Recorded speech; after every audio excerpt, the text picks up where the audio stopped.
Hey guys, this is your girl Lira, and you're listening to Self Reflection Podcast.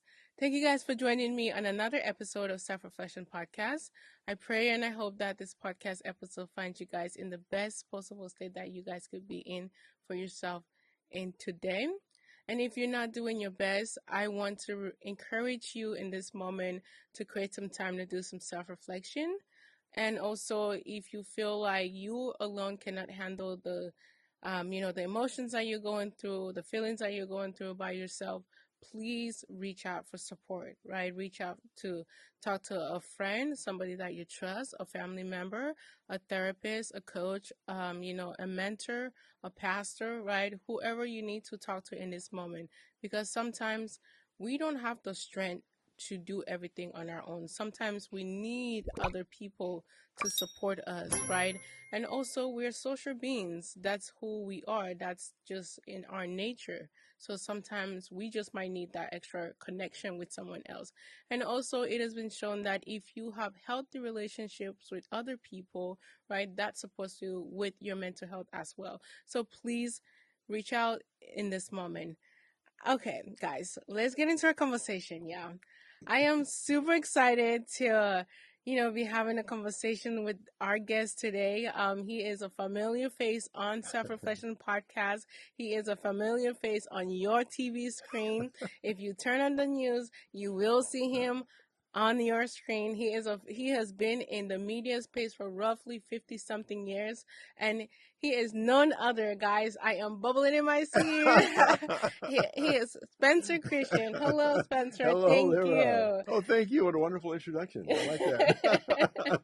I couldn't just go through the list of all the things that you've done, but I am super excited. We have been having an amazing conversation, guys. Just to let you Yeah, guys know, to be honest, Spencer and I have spent at least about an hour now, yeah. just talking. So this is a conversation that we're carrying on, but we wanted to share this moment as well with you guys. So, Yes. Spencer, how are you doing in this moment? In this moment, I'm bubbling in my seat too. I'm doing great in this moment. It's a good day. I mean, I Yeah. enjoy being here with you, and we always have these great, stimulating, uplifting conversations. So my day is off to a great start. But yeah, I'm doing well. Work is good. Mhm. Still doing the news, the weather. Yes. Still feel healthy. Life is good. I'm looking forward to the Christmas vacation. I'm going to be flying back to the East Coast to visit my grandsons. Yes. So yeah, I'm having a good day and a good life. Thank you so much. I feel so blessed every time I get to talk to you. I keep remembering the first time I ever met you. You don't know this, but I was going through a really challenging time when I Oh, had that first conversation with you yeah. on the phone, and I just remember in that day after I got off the phone, I felt so much burst of energy in Wow. me, and and I want to thank you for that moment. It meant so much to me, and I've never truly expressed that to you, but I really appreciate you for that phone call. Thank you for sharing that with me. Yeah. I mean, I enjoyed the conversation. I had no idea about anything you were going through, Hmm. but I feel blessed Yeah. that that conversation was helpful. Yeah. Thank Yeah, you. yeah. So today we're going to be talking, about a little bit because we can't cover everything about Right. your media time, right? Or your time on media Hmm. when you went to Good Morning America and the times that you spent traveling and interviewing all of these amazing people. But we want to be able to have an insight of what it was like for you being one of the only color people Hmm. on media at that time. Yeah, well, that's a great question because I started my career 53 years ago, Yeah. 1971 in Richmond, Virginia, which is close to where I grew up. I grew up at just about 25 miles away. But Richmond was the capital of the Confederacy. So there were a lot of vestiges of old style racism in Richmond when I first began my career. I was the third person of color, the third black news reporter to be seen on TV in Richmond. The first guy was there in 1967. And 4 years later, I came along, and Mm-hmm. so um, I I didn't encounter a lot of like negative reaction from the viewers or anything like that. But every once in a while, our station would get a call or a letter from somebody expressing these racist views, and we're going to watch another channel where they have white people on, stuff Wow. like that. But it never really bothered me very much because it wasn't anything I was confronted with face to face when I would go out to do my job. However, I was always aware of it Mm-hmm. because I had grown up in that area and I knew how racist it had been. Yeah. In fact, there were times when I would go out to, say, do an interview with somebody, and I would be dressed up, as the reporters usually were, with Mm-hmm. the jacket and the tie. And my cameraman, who was almost always, it was always white. Well, there was one black cameraman, but usually it was one of these two white cameramen I worked with who would go out and shoot the video with Yeah. me. And they were generally casually dressed. They'd have like a little zipped up jacket or something. But we would arrive to do the interview, and somebody would say to me, "Oh, are you the cameraman?" And I would go, "No, he's the cameraman. I'm the reporter." Yeah. I didn't have to do that very many times, but it Yeah. happened. But none of that bothered me. I had already begun to realize my dream, which was to be a journalist, Mm-hmm. and I was so happy and so thankful that I had this opportunity early in life that I didn't dwell on the negative stuff. Yeah. And your time on a Good Morning America, right? Mm. And you spend it with two other people? Yeah. So the two hosts, well, when I first started full time on Good Morning America, which is 1986, Mm-hmm. the hosts were David Hartman, who was the original male host, Yeah. and Joan London. But within 1 year from when I started on GMA, David was replaced by Charlie Gibson. So most of my 12 and a half, 13 years there were with Charlie Gibson and Joan London.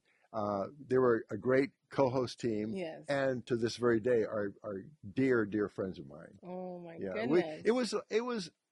I was sounding. There's no way I can say this without sounding corny, but we were like a family. That was for each of us.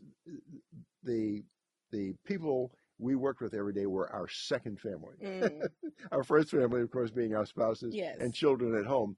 But we had a genuine affection for each other and cared about each other. And we had a great relationship that showed on the air, I think, Mm-hmm. because the viewers at home felt a personal connection with us because they felt like they were a part of this friendship, this Yes. family. Yeah. And being that like intimate with one another on TV, and that probably carry outside of TV as you guys are friends Hmm. today. Yeah. How have you seen media kind of shift from that time to now? Oh, that's a great question. Good Morning America, when I was on the show from the mid 80s to like the end of the 90s, Yeah. was managed primarily by the entertainment division of ABC, but it had a lot of news content. Mm-hmm. So even though they were entertaining feature segments on the show, it was more like a casual, relaxed news show. Mm. Now, when I look at the morning shows, whether it's Good Morning America or the Today Show, which was our primary competition, I see it's a lot more casual. Yes. It's a lot lighter. There's still news content, they still Mm-hmm. cover the big stories of the day, but there's a lot of laughter and entertainment, and which is, I'm not condemning, I'm not saying it's a bad thing, but that's how things have changed. I think there was more of a news focus on the serious issues of the day then Yes. than there is right now. Yeah, I definitely see that too, because I think I see the news when we look into today's society. The news would rather talk about, who is getting arrested, who is, getting bought a new car. LeBron James is playing with his son on the Right, basketball team. Like, I see right. the news covering all of these things that you know, I'm not gonna say they don't bring value to people, but they don't really bring real value to people Yeah, anymore. yeah. And I wonder why the narrative has changed that much. That's a good question. I'm still searching for the answer to that. I don't know if viewers' tastes have changed that much, Mm, or the people who put the programs together have determined that they think that's what people want to see. I mean, I think it's lovely that LeBron and Bronny are playing on the same team. like, That's sweet, yeah, But if there's something else happening in the world that is going to have a greater impact on my life than that, I want to hear that other thing first. yes, I Yeah. agree. But our society is so caught up in celebrity life and celebrity Mm, behavior. I it seems that that's what people want to see these days. You know, maybe it's not the first thing I want to see, Yes. but I don't think my take on things is any longer in the majority. I think most people are, well, when I go out and make public appearances, people often ask me about the famous people I've met. And if I tell them about the six presidents, they're kind of impressed by that, but they want to hear more about what was Tom Hanks like, you Mm. know, what was Muhammad Ali like, Yes. you know, what was Mike Tyson like? Oh wow, yeah. I think I'll fall in that boat too. So It's okay. guilty. You know, but that's okay. You know why? Because they were fascinating people. Yeah. And my experiences with people in the entertainment and sports field were just as dear to me as my experiences with, you know, Jimmy Carter and Hillary Clinton Mhm. and Barack Obama. Yes. Which I hope we get to talk about next. You know, and also as as we progress into like the media, right, and your time there, what supportive advice do you have for me as a young person that is looking into get into this media space? Because today, you know, it's a lot more, you know, they say fast life. Yeah, yeah, it is. It is. I think the well, TV news especially has Yeah. changed a lot since I first entered it. I don't know if the advice I would have offered a young person coming into the business 40 or 50 years ago would be the same advice I would offer I today. would love that. But but Yeah. yeah, but see, I think you're doing all the right things though. Well, obviously you have the fundamental talent and skills that you need, and you know it's a combination of being well informed and Mm. having something to say that people find interesting. Well, you have that. And as far as I hate to put it in these terms with the cosmetic appeal, Mhm. you know, you are a beautiful woman, so you look good on camera. People are always attracted to good-looking people, you know. But what else? But you're also smart, and you have something to say, and you have something to offer that is useful to people. So all those things together fit into the package of what I would recommend. Yeah. You know, be well prepared, be well informed, have something to say that's useful and meaningful to people, and deliver that information in a way that's comfortable enough that people feel comfortable listening to you or watching you. And that comfort level isn't something you can teach. You Mhm. know, that's something that you acquire naturally as you grow. But one thing I used to say early in my career was, don't be afraid to be vulnerable. You Mm. know, don't be so concerned about the impression people are going to have that you lose sight of your primary mission, which is to deliver the information, connect with people, um, show empathy. You know, Yeah. um, because the people who are the most guarded and uptight and worried about making a mistake or about looking bad are the people who fall by the wayside. But the ones who let it flow and aren't afraid to bubble on the couch are the ones are the ones who are successful. Yes. Does that make sense? I don't Yes. know. No, I definitely hear you, and I'm taking that in. You know, because sometimes, obviously, I would say that I overthink things. I guess that's how you could put it. Yeah. Whereas, am I doing the right thing, especially going into the media space where there's tons of other podcasts out there. There's tons of other social media platform where people listen to, right? Yeah. So sometimes I do question like, am I doing what I'm supposed to be doing? Am I doing the right things? Hmm. Am I saying the right things? Do I know, like you said, enough? That I did enough research for something that I'm sharing, right? Yeah. So I do have that moment where it's like, okay, But where do I but fall see, in? that's only natural. I mean, Yeah, that's a smart thing to question yourself to some extent. You yeah. know, did I do the right thing? Did I say that the right way? Did I address that issue, you know, thoroughly or Hmm. thoughtfully? But there's some people who just are obsessed with that. They Yeah, yeah. can't let go of, you know, questioning themselves, Hmm. and that's when you start to lose confidence and the viewers can see that. You Hmm. know, yeah. Yeah. But And when we talked earlier, we were talking about, you know, doing things, not just going head first sometimes, but sometimes it's necessary right. to go head first. You know, I think doing podcasts is one of those things I went head first. I Yeah, just yeah. started recording and I put it out there. And You how know, did that work for you at first? I think, that's a good question. I mean, do you feel like the head first approach paid off for you? I think it paid off Yeah, because I'm still doing there you go. Yeah, yeah, it. yeah, Yeah, yeah. so yeah, I agree. I think it Well, did I pay mean, off. there's a way to go headfirst into something thoughtfully, and Mhm. there's a way to go headfirst into something foolishly. Mhm. And I think you did it thoughtfully.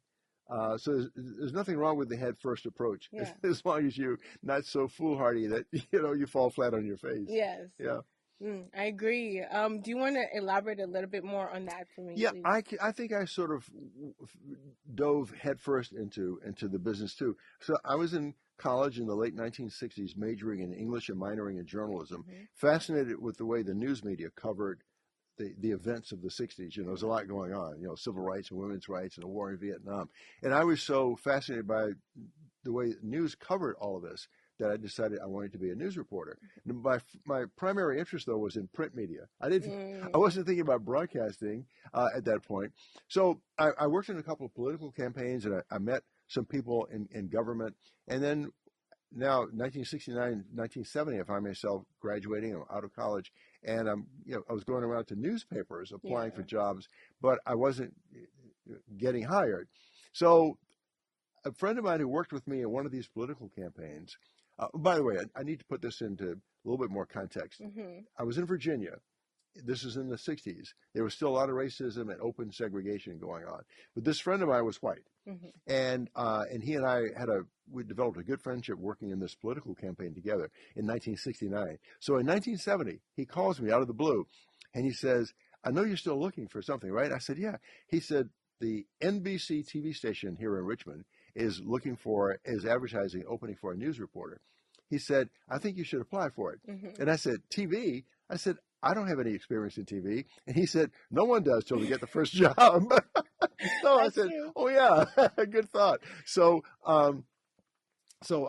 he gave me the name of the news director at the Mhm. TV station. So I wrote the guy a letter, told him about my aspirations. I sent him some of my writing samples from my college days. He invited me in for an interview, Mhm. and we kind of hit it off so immediately that he took me into the studio after we had talked for a while and had me do an on-camera test, and they recorded it. And he basically said, "Kid, you're a natural. You're hired." And it happened so fast. I didn't Yeah. even have a chance to get nervous. But I did kind of dive head first. Mhm. My friend called me. I said, "Okay, I'm going to write this guy right away." I sent the letter off, sent all these writing samples, and assumed that I would have this opportunity. And there it was. It Um, happened. Yeah. wow. And oh my, I think that's really inspiring, at least for me. Just to like hear that story, because sometimes like I overthink. Sometimes I could overthink things. Hmm. So like just knowing that it's okay to go head first. Sometimes, It is. it's okay.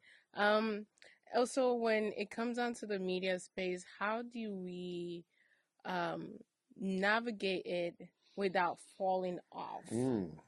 Now, I think the answer to that is going to apply to a lot of different professions. Yeah. How do you navigate from from your starting point Mm-hmm. to the next step without, falling off or going in the wrong direction? Um, I, I think it's important to listen and observe and take note of what works and what doesn't work around you when you watch other people. Um, when I first started as a news reporter in Richmond, the very first day I arrived on the job, I thought I was going to be observing, Yeah. watching what other people do. But uh, the station sent me out with this seasoned photographer to do a little feature story. And I said, "I'm going to do a report my first day here." They said, "Yeah, you can do this."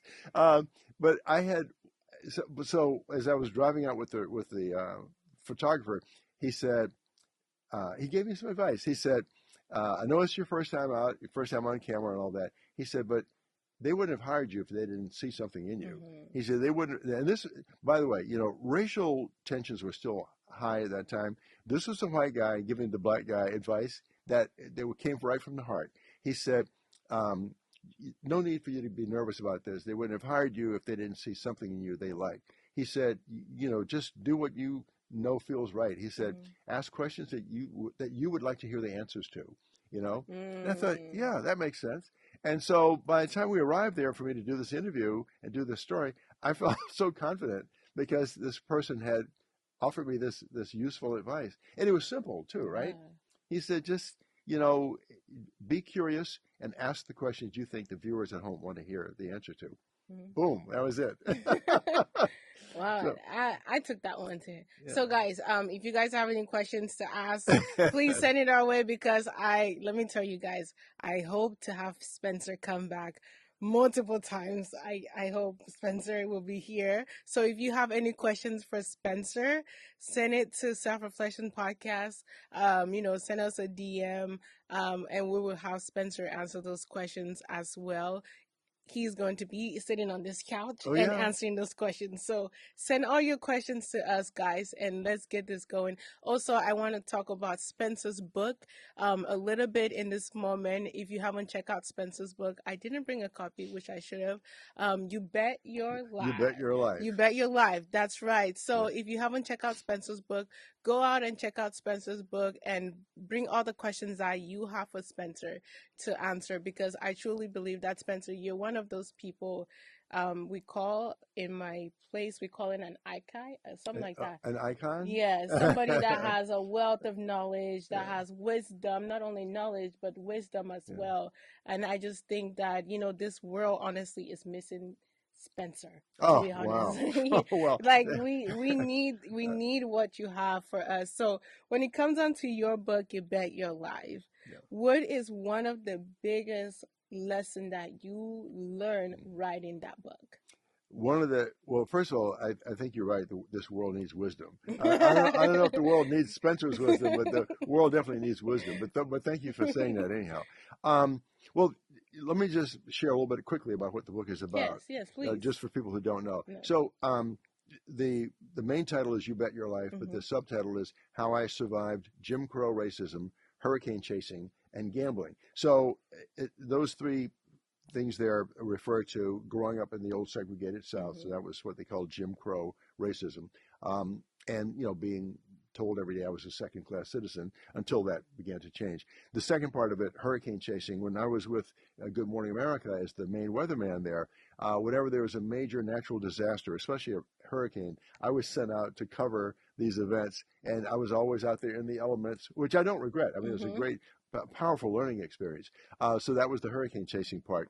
But then the gambling part is that for about a 30-year period, even before I got to Good Morning America, and even after I left there, moved here to the Bay Area, um, I was a big time high rolling gambler. Um, it, to the point that I was constantly fighting against falling into financial ruin.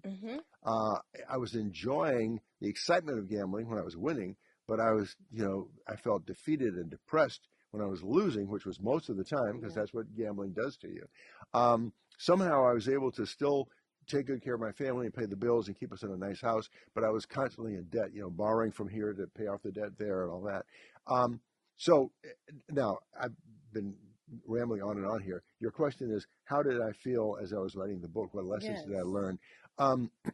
Writing, when I finally arrived at a point where I knew I wanted to quit gambling, I had known for a long time I needed to quit, but I didn't. But it took longer for me to arrive at the point where I wanted to quit. And once I found the strength and the courage to quit, I knew I had to share my experience with the world. And it was a cathartic experience for me. Yeah. It was like going to a confessional, and saying, "Dear God, this is what I have done. Please forgive me." So as I was writing the book and talking about how I got into gambling in the first place and about the damage it had done to my life and to my psyche, I started to feel this sense of relief. It was like guilt and shame were just leaving my body, leaving my soul. I needed to acknowledge this is what I have done. It was foolish. It was reckless. It was self-destructive. But I'm on a new path now. Yeah. And I feel so good about this new path I'm on now that I don't have that guilt and that shame anymore. That's basically what I was feeling in a nutshell as I was writing the book. Yeah, I love that because I think when when you look at psychology, right, I think there's a lot of psychology that you went down in that space, even if you did it consciously or unconsciously, because Hmm. I think they say, like, if you allow like, your trauma or your negative thoughts, right, if you allow them to attack you, right, now they're having a hold on you. But Yeah. when you're able to bring them to the forefront consciously, right, Hmm. you're the one that is in control of it. Now you have control of them, That's which I ex- think that's what I see when I listen to you talk. I think that's what I hear. no, you're absolutely right. Yeah. You're spot on. Yeah, I didn't feel like I was in control during the time Yeah. that I was in all this debt, and I was running from one casino, hoping to win enough to pay off what I'd lost at the other, and then I was losing sleep, but running, going to work the next day, still fresh and lively, and then going and hanging out with my kids and doing things with my family. I don't know where I found all the energy to do that, and still continue to pursue these losses I was trying to recapture. But once I got to the quitting point, Yeah. um, and decided to share my story and write the book, then all of a sudden, all that guilt that I Mhm. carried for so many years, all that shame, was just it just left my body, Yeah. left my soul, and then and it also I also had the experience of um, strengthening the relationships in life that meant the most to me. Mm. My children, my relationship with them had always been good, but it became much stronger Yeah. once they recognized that Dad really has quit this thing. He's really kicked this thing, you know. Yeah. Um, all the most important relationships to me got stronger as I was going through this. And so two well, there are many things I gained from the experience of writing the book, but there are two main things. One is I regained my own self-esteem, Mhm. so there was a self-benefit. But the other thing is I wanted to share all this with the world, to let other people know who are going through difficulty that if you can arrive at a point where you can be honest with yourself and acknowledge, this is what I've done, I've screwed up, I want to change it. Mhm. That's the first step, Yeah. that honesty with yourself. And then you mentioned something earlier about finding someone you trust, you can confide in, you can talk to, whether it's professional help Yeah. or just a dear friend or a clergy person. Um, yeah, yeah, I wanted my experience to be helpful to other people who are going through, experiencing pain or self-doubt or shame uh, or guilt. Yeah. Um, that there is hope. We can change, and we can grow. You know, Yeah. And what was the reaction from, the outside world reading your book back to you? so many people have contacted me, strangers, people who don't know me, Yeah. but who knew me from TV and read my story, and contacted me and said, I'm going through the same thing. Oh man, this inspires me. I really want to quit now. Mhm. I'm going to share it. I'm going to let my wife know or let my kids know what I've done. Or I'm going to go confess to my priest, that sort of Yes. thing. Yeah. Um, and some of these people actually I've maintained communication with Oh, and wow. talk to them on the phone and um, share even deeper aspects of my story Mhm. and encourage them to be honest with, not only with yourself, but if you've been running up all these bills and your spouse is going to discover it, just bite the bullet and confess and Mhm. acknowledge what you've done. Ask them to forgive you and let them know you still love them. Yeah, Yeah. man. That's why I enjoy spending time with you, Spencer. I'm not gonna lie to you. I enjoy spending time with you. I enjoy listening to you. I love talking. Just listening to your Thank story, you so it's really much. inspiring to me. Before we end our conversation today, what final words do you have for our family out there that is listening to Self Reflection Podcast today? Well, it's always good to be true to yourself and true to those you love. Um, we all go through moments in life where we may have done something or said something we feel ashamed of, or something we want to hide because we don't want anyone to know we've done something so foolish or so out of character for Mhm. what they might expect from us. But at some point, if that is something that is eating away at you and causing you not to grow, Mm. keeping you from growing, you need to acknowledge it, share it, be honest about it, And I think people who really love you and care about you are going to appreciate the honesty. They may not be happy about what you've done, that you've acknowledged, but once you unload that burden, Yeah. I think people who really love you will appreciate your honesty and will love you more. Yeah, I love that because I just to add before we go, it's like when I started talking about the fact that I was depressed, that's a normal state. Hmm. I felt that type of like relief when I had that conversation, especially when I talked about it on Self Reflection podcast. I talked about the struggle that I went through being an athlete there, and then how I fell into depression over Hmm. there, and how that helped me be the person that I am today, and possibly one of the reasons why I'm even sitting on this couch, having a conversation with you. So, thank you so much again, Special, Thank for you. allowing us to have this conversation. It's been amazing.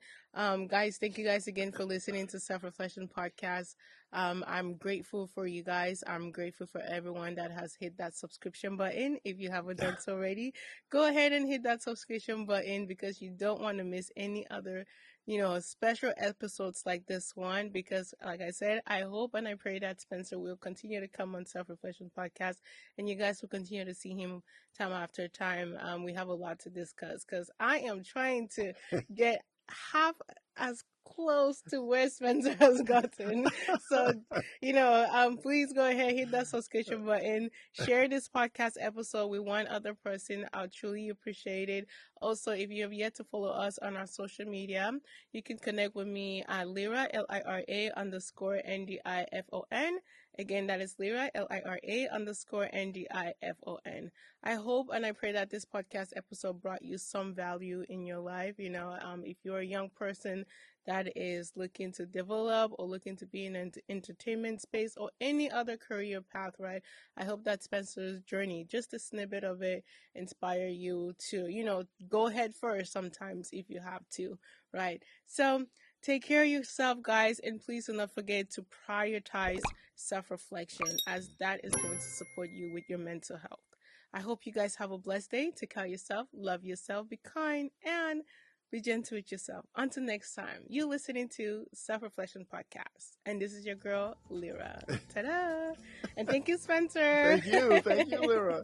Thank you. Self reflection is so important.